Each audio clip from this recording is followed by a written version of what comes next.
और तमाम दोस्तों को वेलकम कहते हैं। दोस्तों हम पहुंच चुके हैं राय क्रिकेट स्टेडियम चिचा वतनी में, जहां पर all Pakistan cross single wicket tournament होने जा रहा है। और बहुत ही ज़बरदस्त आई पाकिस्तान के टॉप स्टार क्रिकेटर आज मध्य मुकाबले होंगे एक दूसरे के।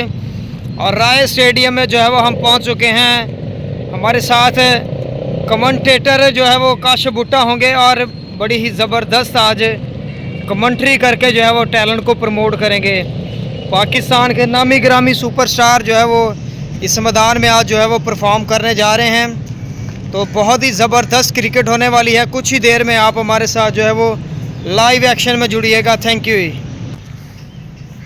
और दोस्तों आपको ग्राउंड का जो है वो जूम और व्यू दिखा रहे हैं। हम ग्राउंड में चिचा वतनी राय अली क्रिकेट स्टेडियम में जो है वो पहुंच चुके हैं और ग्राउंड का विज़िट भी आपको जो है वो करवाया जा रहा है साथ साथ में। बड़ा ही ज़बरदस्त और ख़ूबसूरत गांव है और बड़ी ही बेहतरीन ज़बरदस्त सुपर क्रिकेट जो है वो आज होने वाली है। तो बड़े ही बेहतरीन और ज़बरदस्त मैचेस जो है वो आज होंगे।